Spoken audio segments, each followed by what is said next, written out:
Është një krizë besimi, për hir të vërtetë, gjë e cila pranohet edhe përmes përmbajtjes së këtij dokumentacioni,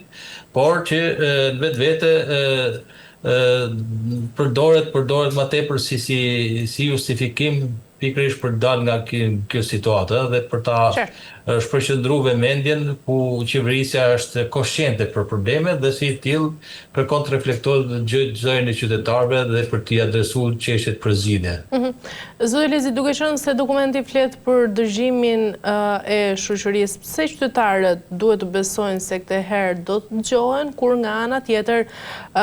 shumë protesta dhe ankesa ndaj qeverisë janë anashkaluar, pra nuk ka patur një përgjigje? Po, e vërtet e ndëruar. Për herë, ashtu siç thoni edhe ju, pikërisht ke fundit e jep edhe përgjigjen e asaj që ky skepticizëm ekziston, në kuptimin falë historikut historikut më pashëm, por gjithë problematikat për cilën protestuesit zëri qytetarëve i kanë ngritur në format që edhe masive dhe protestave vogla, po edhe zërit qytetarëve, të cilët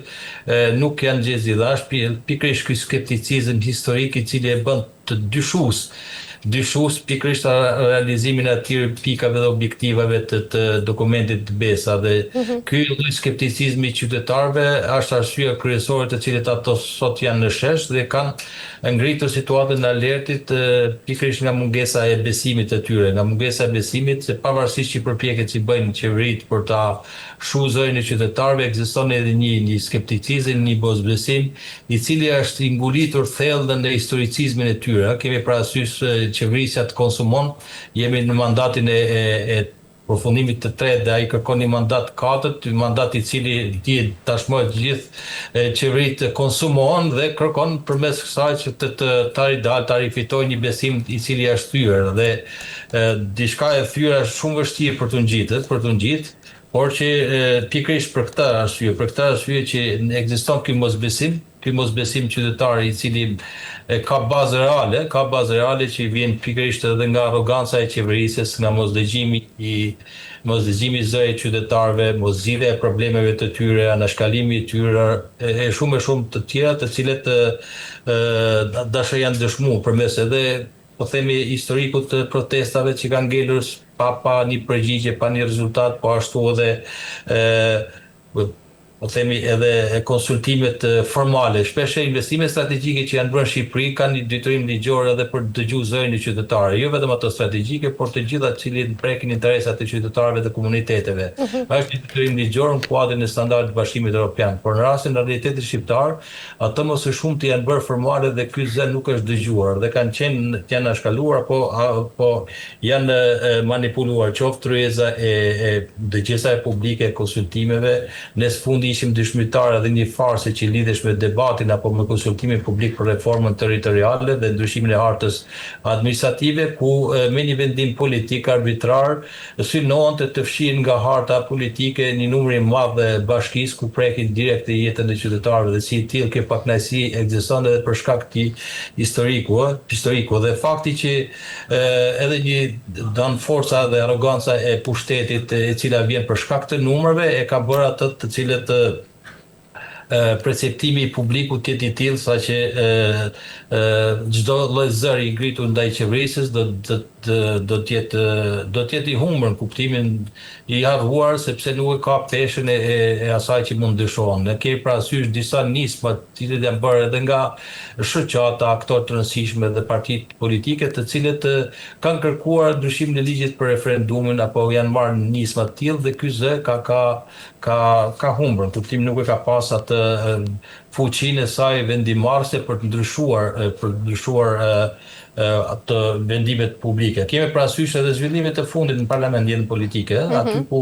përfaqësuesi një partie politike të opozitës edhe në minorancën e vet ngre zërin e shqetësimit qytetar për një numër të probleme, por edhe në mënyrë arbitrare, në mënyrë arrogante, ai përjashtohet nga jeta politike në kuptimin për vend një masë administrative. Sepse çfarë ka një qëndrim për sa i përket problemeve të caktuara. Sikundër edhe vetë opozita gjithmonë ka rap prej e numrit kartonave dhe nuk është dëgjuar zëri qytetarëve. Dhe pikërisht për këtë arsye ekziston ky lloj mosbesimi midis qytetarëve dhe qeverisës. Dhe qeveria përdor këtë dokumente edhe si një strategji, si mekanizëm pikërisht për të rritë llogariadhënien dhe sikundër edhe për të ndikuar edhe në vendimarrjen e saj përmes kësaj ligjese, por skepticizmi ekziston. E qartë. Zotëri, nga ana tjetër, dokumenti flet edhe për kujdesin dhe cilësinë e shërbimeve. Mendoni se do të ketë përgjegjësi për zyrtarët të cilët dështojnë ofrimin e këtyre shërbimeve dhe nga ana tjetër nëse një ministër apo institucion nuk përmbush objektivat e dokumentit BESA, çfarë ndodh? Mendoni se do të ketë pasojë konkrete?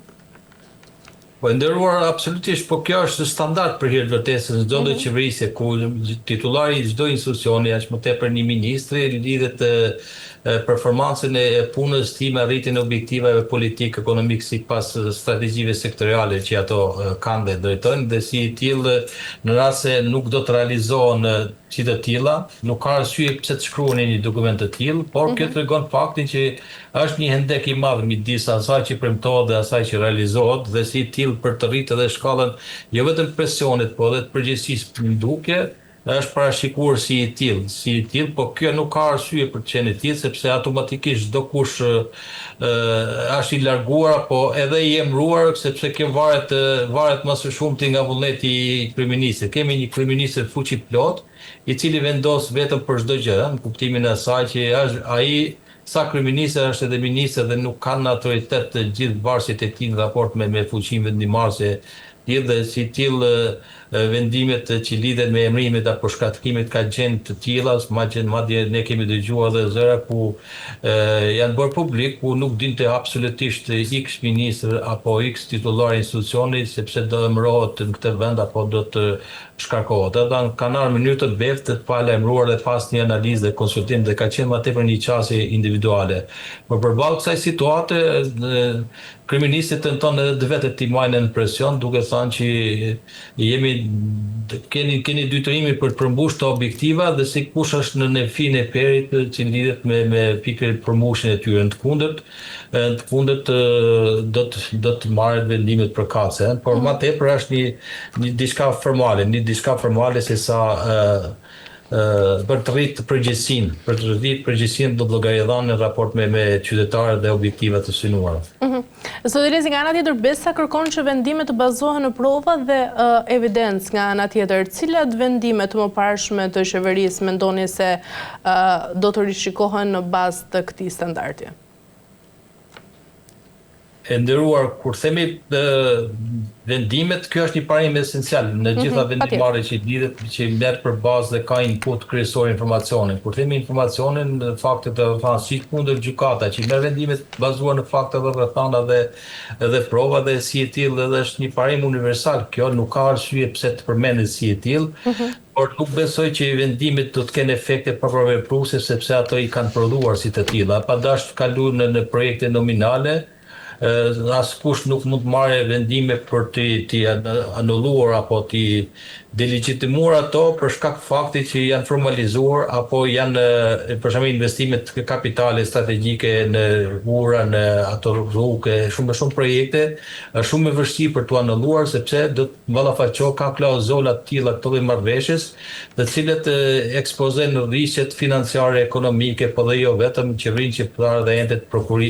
prokuruese për dëmshpërbime të tjera. Ndërkohë që pra shkosa që nuk janë realizuar disa projekte të cilët janë objekte dhe i ankesave, i protesta, që qoftë rasti i Zvërnecit apo i rasti i investimet për zonat e mbrojtura apo ato të ligjin për zonat malore, e kështu me radhë, si tillë përballë këtij presioni normalisht qeverisja reflekton duke marrë për bazë edhe zërin qytetar dhe fakte dhe prova, do të thotë që nga ana formale do të plotësohen të gjitha ato kriteret që lidhen me ligjezën apo vendimarrjen përmes pjesëmarrjes, ai që quhet parimi kryesor, dhe kemi parasysh të gjitha të tjera do të marrin konsiderat të zë qytetarë. Në këtë sens mendoj që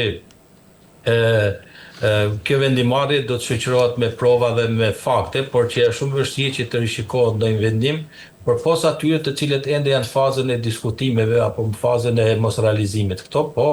janë të dëgjuar. Kemi parasysh qoftë ajo e Zvërnecit, po ashtu edhe të tjera, të cilët kanë një lloj një ndjeshmëri të lartë edhe publike për shkak të asaj që protestat i bën. Do të thotë që zëri qytetari bëri që debatet